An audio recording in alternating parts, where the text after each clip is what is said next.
Buenos días a todos.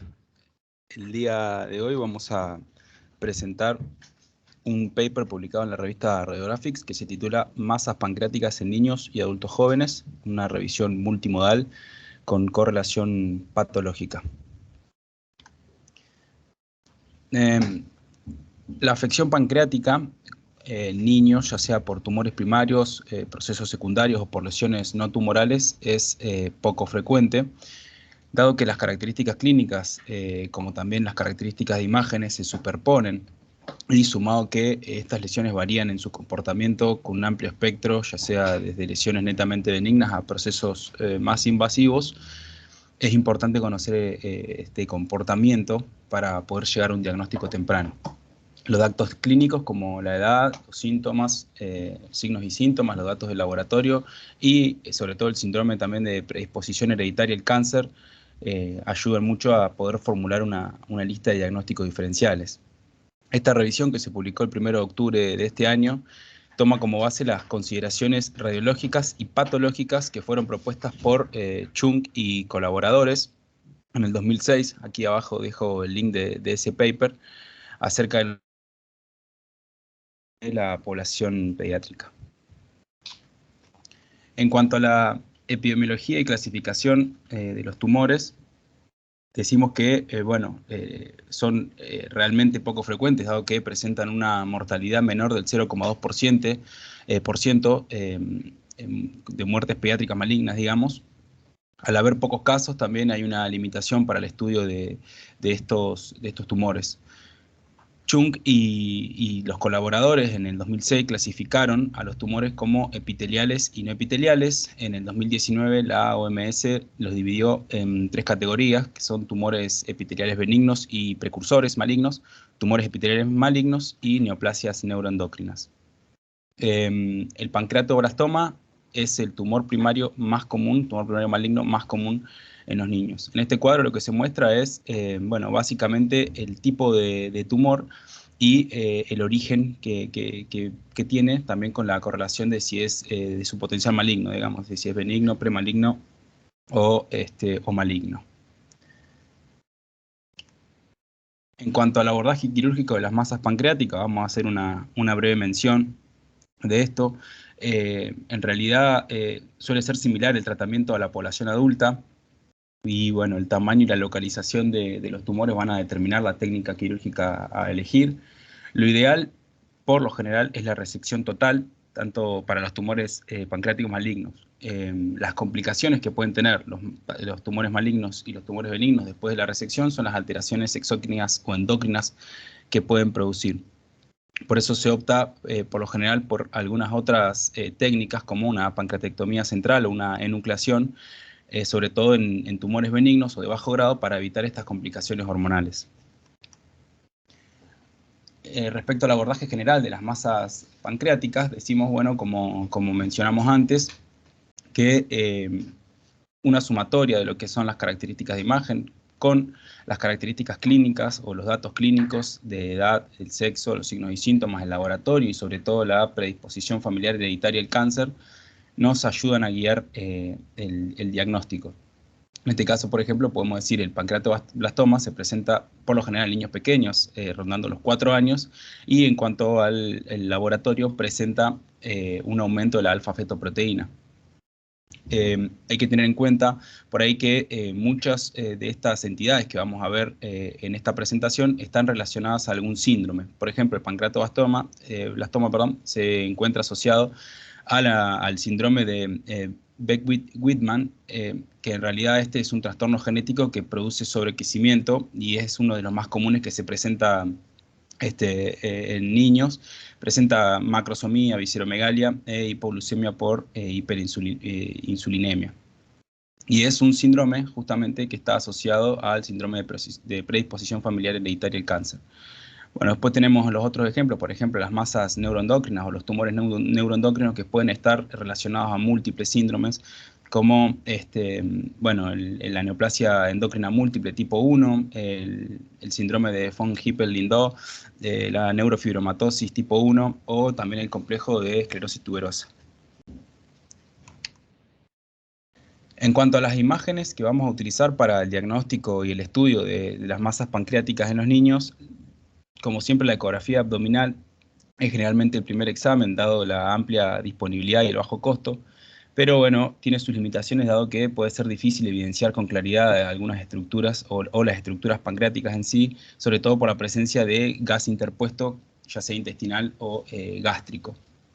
También se dificulta mucho poder caracterizar la invasión o la diseminación extrapancreática. Para esto es mucho mejor la tomografía computada, tanto para caracterizar justamente las masas pancreáticas como también para poder evaluar la invasión local y la diseminación extrapancreática.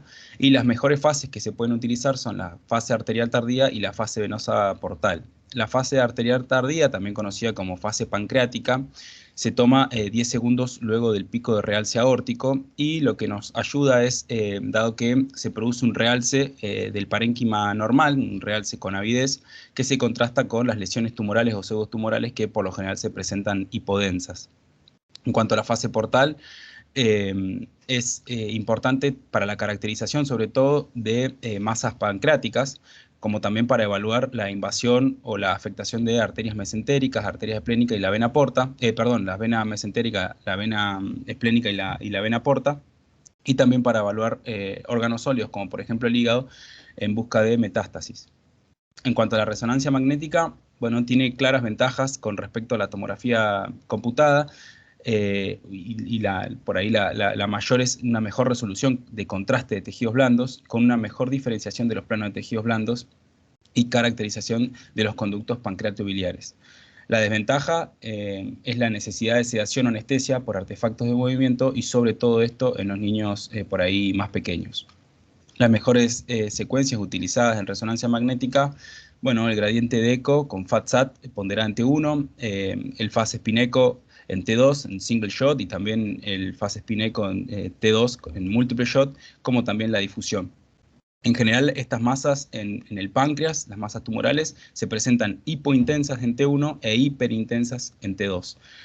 La difusión se utiliza sobre todo para identificar procesos metastásicos. En cuanto al PET-TC, bueno, sirve para hacer una evaluación metabólica de las lesiones primarias y detección también de metástasis a distancia. Pasando a algunos ejemplos por imágenes de lo que son los tumores primarios del páncreas, hablamos del pancreatoblastoma, como decíamos, que es el tumor primario maligno más frecuente. El niño se presenta aproximadamente a los 4 años de edad y es más frecuente en hombres que en mujeres.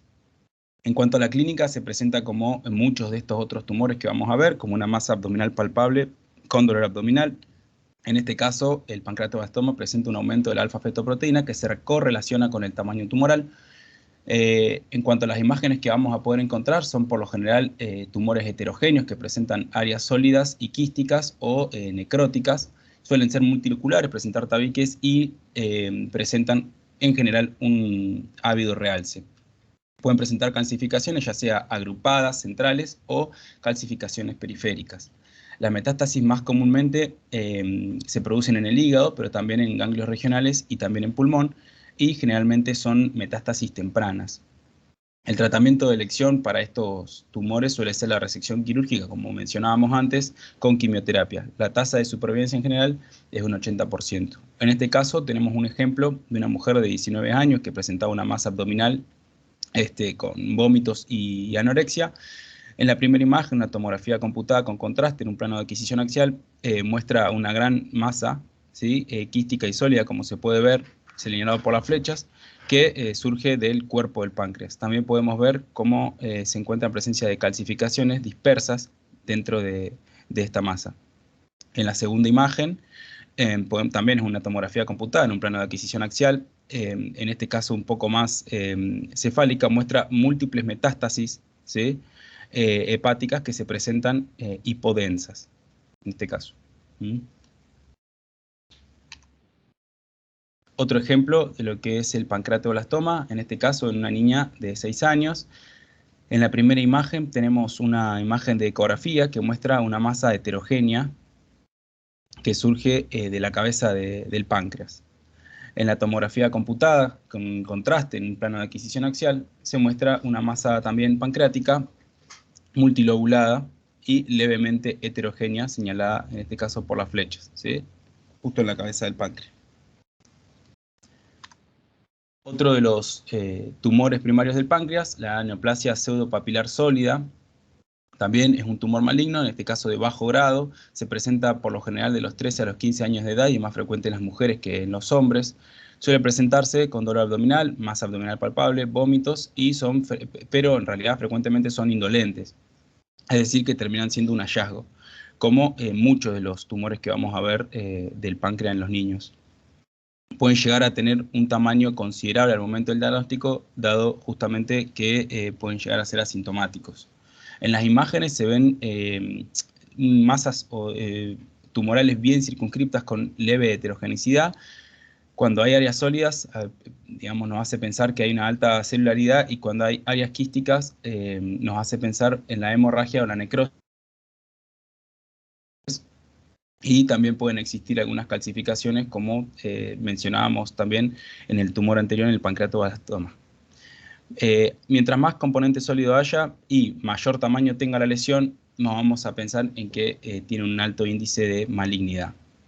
En este caso tenemos una neoplasia pseudopapilar sólida en una paciente femenina de 14 años que consultaba por dolor abdominal y vómitos. La primera imagen es una imagen de tomografía computada en un plano de adquisición axial con contraste, que muestra, como vemos acá señalado por las flechas, una gran masa predominantemente hipodensa que surge de la cabeza y del cuello del páncreas. En la microfotografía, en realidad esta foto es una ampliación de esta pequeña.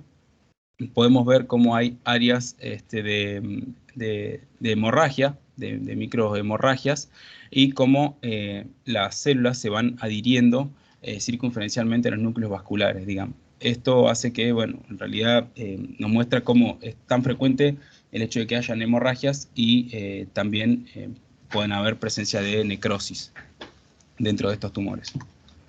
Este otro caso, también de una neoplasia pseudopapilar sólida, en este caso una paciente de 13 años.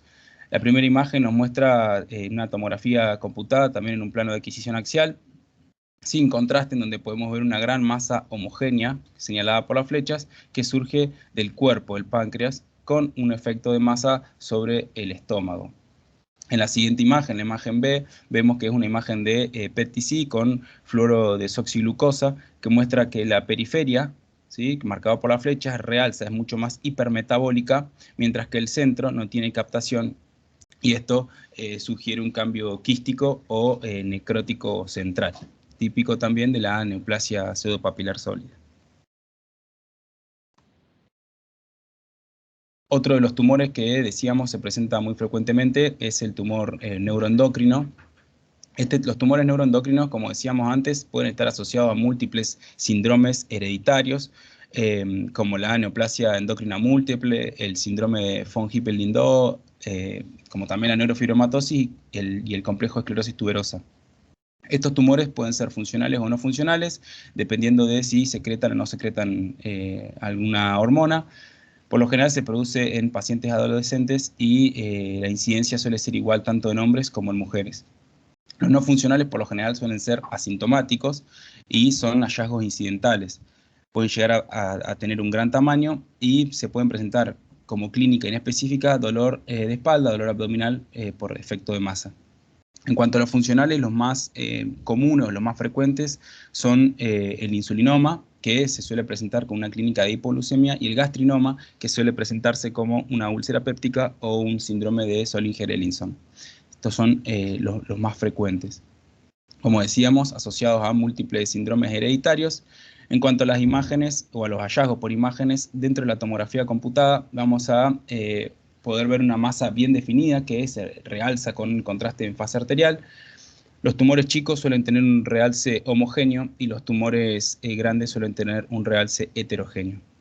En cuanto a la resonancia magnética, cuando está ponderante 1, solemos ver masas hipointensas, y en T2 suele ser variable. Esta variabilidad de las imágenes en T2 está relacionada con la variedad de patrones que pueden exhibir estos tumores, dado que algunos pueden estar muy diferenciados y presentar en pimienta, y algunos otros pueden estar pobremente diferenciados y mostrar atipia con o sin necrosis. Por eso lo vamos a ver de manera variable. En este caso tenemos un tumor neuroendocrino de páncreas metastásico que provoca dolor de aparición súbita en una paciente de 14 años. Es una imagen de resonancia magnética ponderada en T1, FAT-SAT con contraste en un plano de adquisición axial, que muestra, bueno, como podemos ver, primero numerosas lesiones hepáticas, ¿sí? Mostrados por las puntas de flecha, perdón, y la lesión primaria, principal, mostrada con la flecha blanca, que está ubicada en la unión del cuerpo pancreático y la cola, ¿sí? Presenta una hipointensidad en relación con el tejido pancreático normal. Aquí te podemos ver, este es el tejido pancreático normal, y aquí podemos ver la masa hipointensa, perdón, que se presenta en este tumor. El resto del páncreas, o la gran parte del cuerpo y la cola del páncreas, presentan hipointensidad debido a la obstrucción del conducto pancreático por el tumor. Otro ejemplo de los tumores neuroendocrinos, en este caso es un tumor neuroendocrino, un insulinoma, en una paciente de 17 años con episodios recurrentes de hipoglucemia. Esta es una imagen de tomografía computada con contraste en un plano de adquisición axial que muestra una pequeña masa de hiperdensidad señalada acá por la flecha que surge en la cara anterior del cuello del páncreas. La paciente se le realizó una extirpación quirúrgica de la masa y resultó con una resolución de los episodios de hipoglucemia. En este caso tenemos un paciente de 24 años que presentaba un complejo de esclerosis tuberosa y con un tumor neuroendocrino aparentemente no funcional.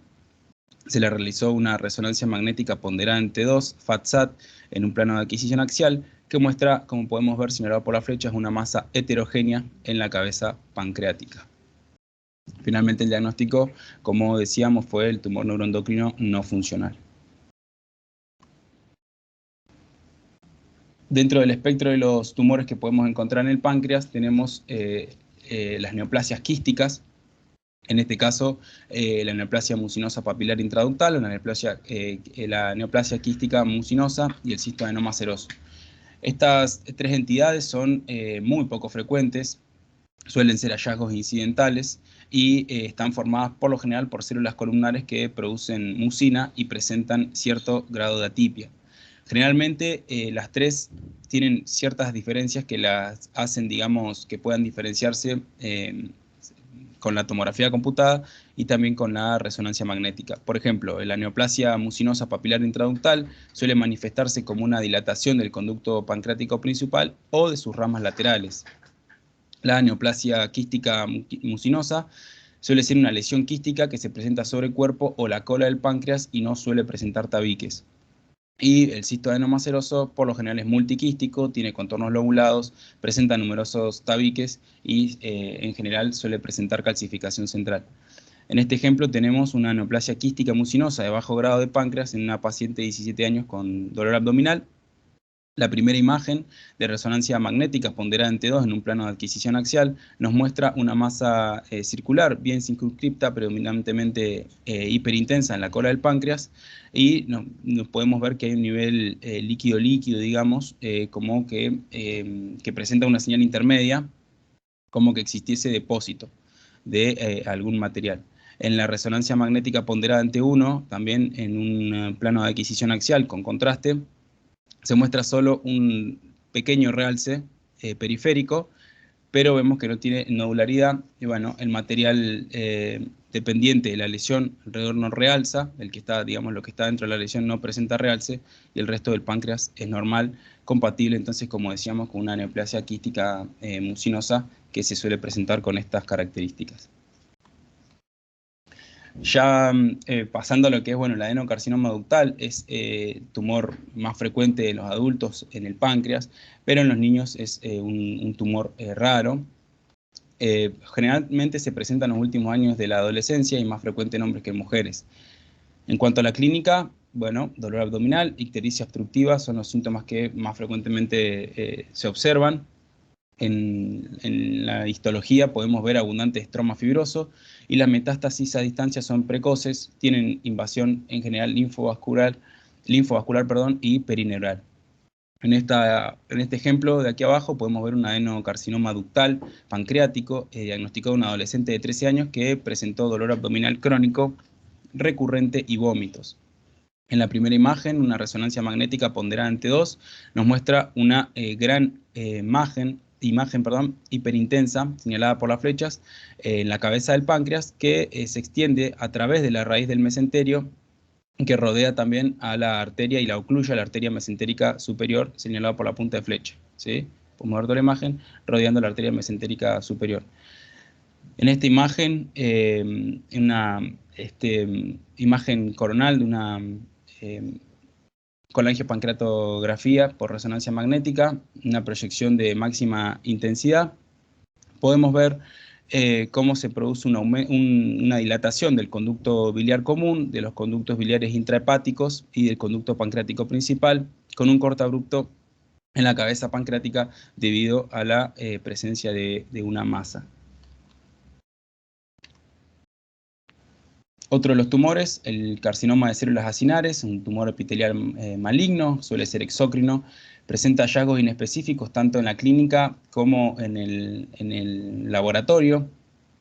Suele presentarse como masas grandes de 6 a 20 centímetros y suele presentar aumento de la alfa-fetoproteína, como también pasaba con el pancreatoblastoma. Histológicamente son altamente celulares, infiltrativos, suelen presentar un crecimiento trabecular.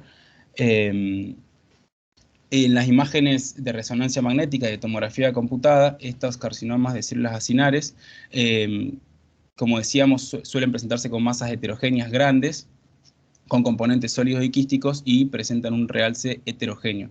Cuando producen metástasis, por lo general se producen estas en hígado.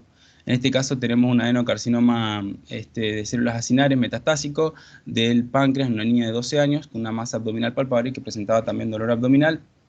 La primera imagen, una imagen de tomografía computada con contraste en un plano de adquisición axial, muestra una imagen hipodensa en la cola del páncreas y también nos muestra en la región lateral del lóbulo derecho otra imagen, ¿sí? Señalada con la punta de flecha. Vemos que la metástasis hepática es más grande que el tumor primario y que dentro exhibe un área de hipodensidad debido a presuntamente hemorragia o necrosis, ¿sí? Tumor primario y la metástasis con un área hipodensa en el centro.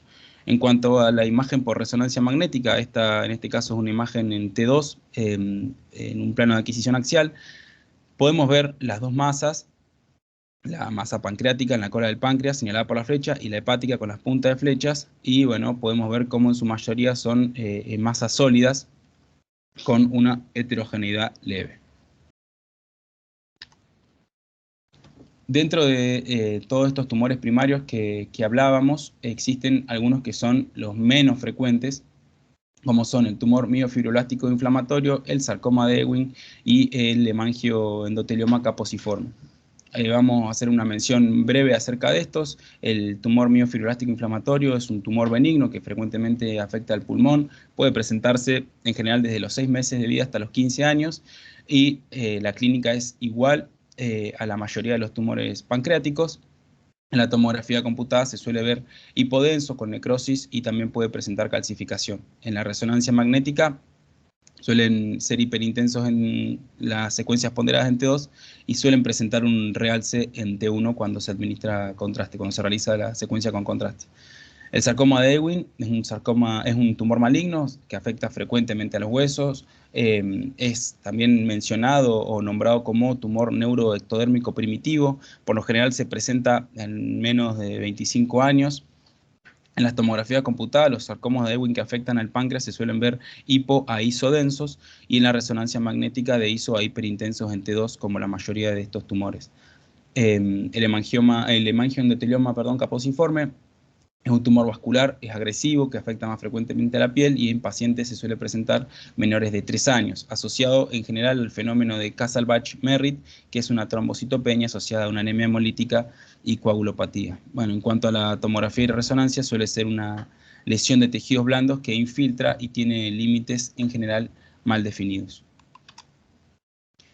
Yendo a lo que son las lesiones metastásicas, son mucho menos frecuentes que los tumores primarios del páncreas.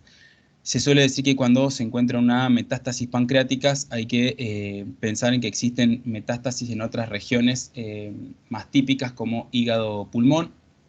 En este caso, los tumores que por lo general producen más metástasis a nivel del páncreas son el rhabdomyosarcoma, el sarcoma de Ewing y el osteosarcoma y el neuroblastoma. En este caso tenemos imágenes de metástasis pancreática en 4 pacientes pediátricos. La primera imagen, una tomografía computada con contraste en un plano de adquisición axial en un niño de 8 años con un rhabdomyosarcoma recidivante que presentaba dolor de espalda. Podemos ver una masa heterogénea en la cabeza del páncreas señalada por la flecha que realza menos, es la imagen hipodensa, que realza menos que el tejido pancreático normal, y también podemos ver, señalado por los asteriscos, cómo el cuerpo y la cola del páncreas se ven más hipodensos, y esto presuntamente por la obstrucción ductal que producía el tumor primario, el tumor metastásico. En cuanto a la imagen B, es una tomografía computada con contraste en un plano de adquisición coronal, en este caso una paciente femenina de 20 años que tenía antecedentes de osteosarcoma en miembros inferiores. Podemos ver en la cabeza del páncreas, en el proceso uncinado, una imagen parcialmente calcificada, ¿sí? Que, bueno, se definió después histológicamente como una metástasis del osteosarcoma. La tercera imagen, una imagen de resonancia magnética ponderada en T2, también en un plano de adquisición coronal, en un niño en este caso de 7 años que presentaba dolor abdominal, ictericia y un tumor sacro recién descubierto. Podemos ver una masa hiperintensa, en este caso en la cabeza del páncreas, ¿sí? Con efecto de masa que provocaba ictericia obstructiva. En este caso, el diagnóstico fue por una metástasis, por un sarcoma de Ewing. Y en la última imagen, en la imagen D, podemos ver, es una imagen de SPECT-TC, también en un plano de adquisición axial, donde se usó meta-yodo-bencil guanidina, que es un fármaco con yodo radioactivo, es un radiotrazador, y podemos ver cómo se produce una captación aumentada en el cuerpo y la cola del páncreas que refleja una afectación, en este caso por un neuroblastoma. La meta-yodo-bencil-guanidina se suele utilizar para marcar los tumores neuroendocrinos, como también el feocromocitoma, por ejemplo.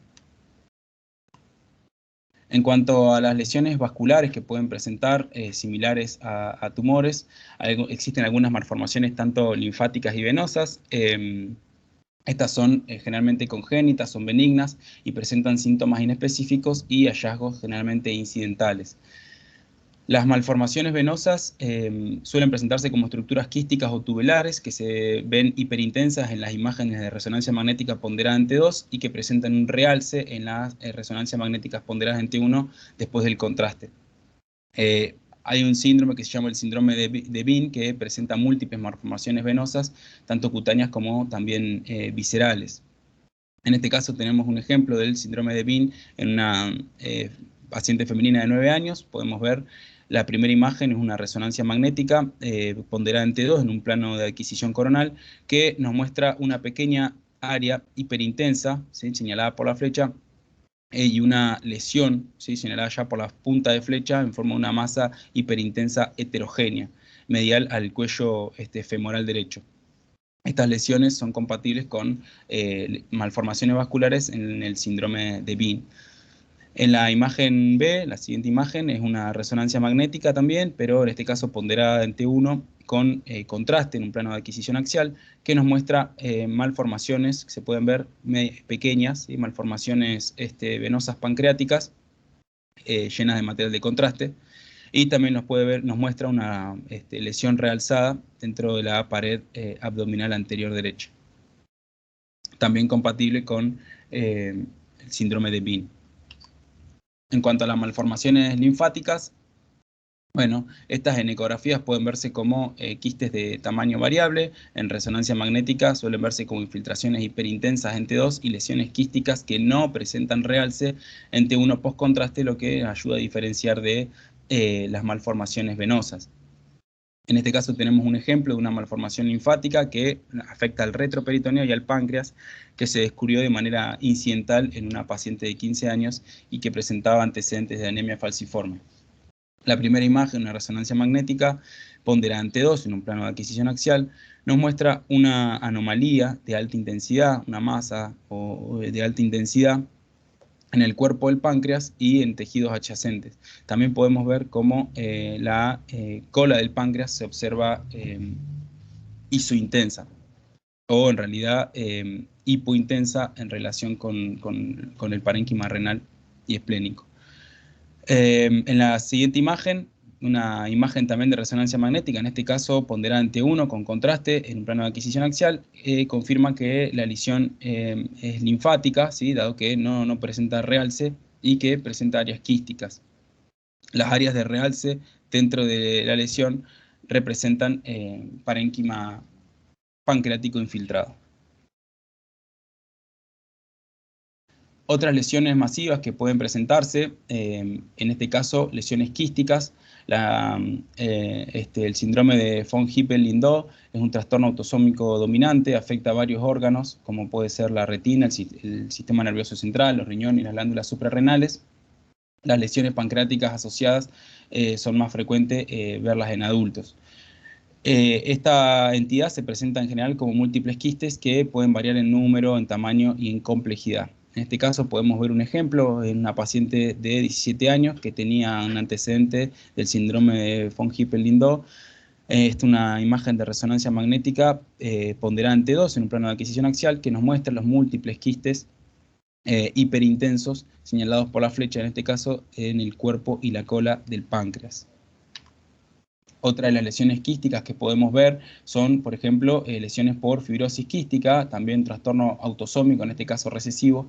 Es frecuente la afectación del páncreas en esta patología y se suelen ver como macroquistes que varían el tamaño en toda la glándula. En tomografía computada, los quistes se suelen ver de baja densidad y no presentan realce, y en resonancia magnética suelen verse como quistes hiperintensos en las imágenes potenciadas en T2 con paredes delgadas y lisas. En este caso podemos ver una paciente de 19 años, en este ejemplo, que tenía antecedentes de fibrosis quística y dolor abdominal agudo. Se puede ver en esta tomografía en un plano de adquisición axial con contraste, como en la parte del páncreas, digamos, a nivel del páncreas se pueden ver numerosos quistes, ¿sí? Señalados con la flecha, que tienen diferentes tamaños y que reemplazan la mayor parte del páncreas. Se pueden observar pequeñas calcificaciones que están dispersas. En realidad estas no se muestran en este corte, se muestran en otros cortes. Otras lesiones, en este caso, ya pasando a lo que son lesiones sólidas, el vaso accesorio intrapancreático. Esto es, digamos, cuando se descubre tejido esplénico dentro del páncreas, es más frecuentemente que se produzca en la cola del páncreas y suelen ser lesiones menores de 3 centímetros. Es una patología, una entidad benigna, y los síntomas pueden estar dados por torsión, ruptura o hemorragia. En este caso, en la resonancia magnética suelen presentarse isointensos con el vaso en todas las secuencias, con y sin contraste, y suelen ser hipointensos en T1 e hiperintensos en las imágenes ponderadas en T2 en relación al páncreas. En este caso tenemos ejemplos de vaso o accesorio intrapancreático que fue encontrado incidentalmente, ¿sí? en una adolescente de 13 años. Podemos ver la primera imagen, una resonancia magnética potenciada en T1, sin contraste en este caso, en un plano de adquisición axial, que muestra una pequeña masa redondeada en la cola del páncreas y que tiene una intensidad similar a la del vaso, y que es hipointensa en relación con el resto del páncreas. En el caso B podemos ver una resonancia magnética, en este caso con contraste, en un plano de adquisición axial, ponderante 1, y podemos ver que la lesión en la cola del páncreas tiene el realce similar con el vaso y una apariencia hiperintensa en relación al resto del páncreas.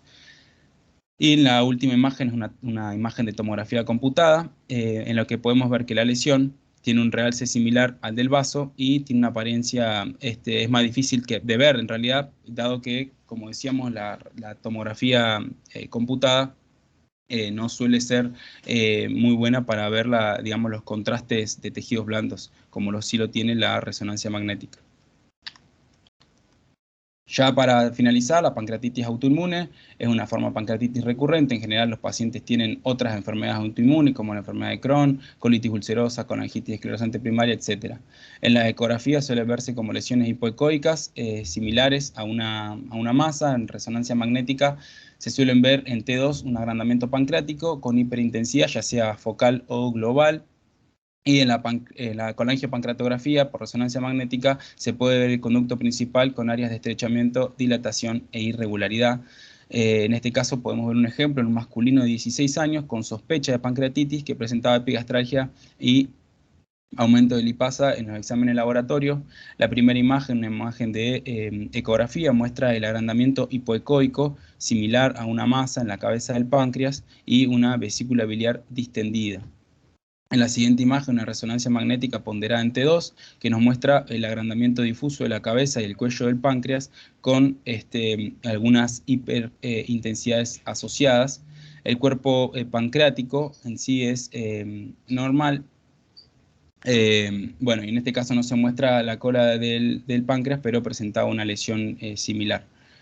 En la colangiopancreatografía por resonancia magnética podemos ver la dilatación del conducto pancreático principal en el cuerpo y la cola del páncreas, como también dilatación del conducto hepático y los conductos biliares intrahepáticos.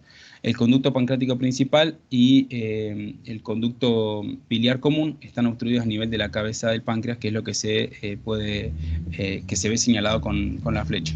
También la vesícula biliar la podemos ver distendida a causa de la obstrucción. Bueno, decir que digamos, una variedad de afecciones similares se pueden presentar en el páncreas, tanto en niños como en adultos jóvenes. Las neoplasias varían en el potencial y en el comportamiento de malignidad, como decíamos antes, y puede surgir de varios tipos de células pancreáticas. Si bien las características clínicas y de imágenes se superponen, bueno, las imágenes nos ayudan a generar un diagnóstico diferencial y potencialmente el diagnóstico exacto. La evaluación integral por imágenes con mayor frecuencia con el uso de tomografía computada y resonancia magnética es fundamental para planificar no solo el tratamiento médico, sino también el quirúrgico, ya que nos permite caracterizar la extensión de la enfermedad, como también la invasión y bueno, ver si existe también enfermedad metastásica. Por último, decir que las imágenes pueden ayudar al reconocimiento de afecciones que no son tumorales y que se pueden presentar similares a masas dentro del páncreas, que pueden ser lesiones no quirúrgicas, como por ejemplo la pancreatitis autoinmune, que requiere un tratamiento médico no oncológico. Muchas gracias. Dejo el link del paper por si quieren revisarlo. Muchas gracias.